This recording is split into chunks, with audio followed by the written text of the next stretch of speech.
in my head, I'm like this. In my head. Yeah. First of all, congratulations. As I said, you. I absolutely love this movie, and you're Thank you. sensational in it. But how do you find out you are going to be, because this is my dream. Do you know what I mean? I have somebody's dream about this. Someone's going to call me and say, you're going to be playing Whitney Houston, even for a day, or even not in a movie. Do you know what I mean? So how do you react? How do you find out? How did I react? I crumbled to my knees. My agents just knocked on my door. They had like tricked me. And they had knocked on my door and like showed up, and they were playing I Want to Dance with Somebody on like a speaker and have champagne, and I just crumbled to my knees. I was like, oh my God. Oh my God. Oh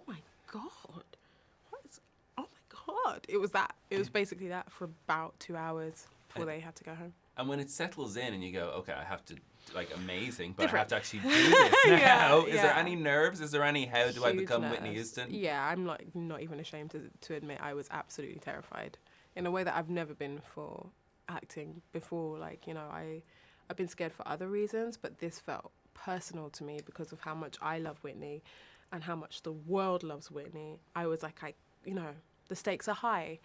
And so I just threw everything I had at it, and the kitchen sink and everything, you know, and just was like, I'm going to keep working at this until something sticks. Yeah. One of the great things about this, I assume, is that like they really go for it with all the music videos that you do, whether it's How Will I Know or I'll Always Love You. Like they properly, like, and they show a good bit of it. Yeah. Was that? We were doing full performances, full songs. Sometimes they would be like, we were only meant to do a tiny amount, and it'd be like, oh, go on then. We were doing the whole song because I would just love it. I would just really enjoy doing that. And did the costumes help to get you into that song? Because obviously there's so many eras of Whitney. Do you know what I mean? So did that help your head? Yeah, it helps to define it because, you know, this is a film where we go from 19 to 48. So there's things I needed to help define how old she was as well as playing the age or playing the time or whatever context. It was about the costume and the wigs and the teeth, all coming together to fit the vocal tone that I was using, and so that we could really feel like we were growing with her. Because, you know, we cover a lot in a small amount of time, and we weren't going to use prosthetics. It felt too heavy-handed to do that, you know. So there were things that definitely was reliant on costume and makeup, for sure. And you've got Stanley Tucci in this, obviously the legend. I mean, what is it like to work with somebody like that? I hope I don't, but like I definitely, in my head, I'm like this. In my head. Yeah. I think when I see him, I'm like, hey, Stan, like, how you doing? Cool, dude. How about that acting? But I think in my head, I'm just like, is he as nice as I'd expect him to be? He's I follow him on so Instagram nice. And everything with his tips for in COVID for like his cocktails and his drinks. He's perfection. He's the nicest human being, and like it's like I can't like feel that about a lot of actors who I'm getting to work with at the moment. Where I'm like, you're just walking around here like you're not Stanley Tucci, just hanging out.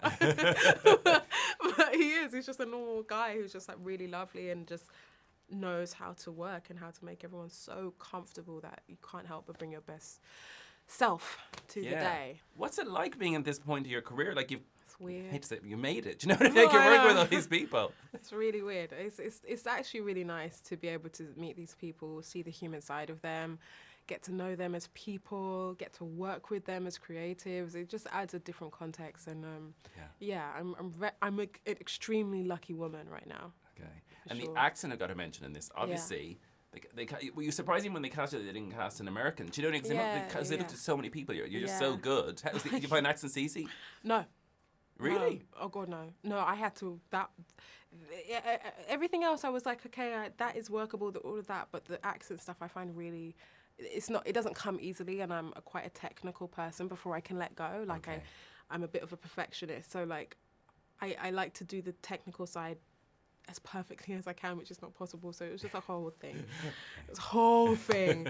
So I would have to just practice every single day. I would read myself books at night in the accent just to like thing. I would talk to myself. I would go to the grocery store or the supermarket and be talking in the accent. Even like I had to do it so that it was in my body. You know, it worked. Thank you. So thanks for being able to talk to me. It's brilliant. Oh, thank you. Cheers.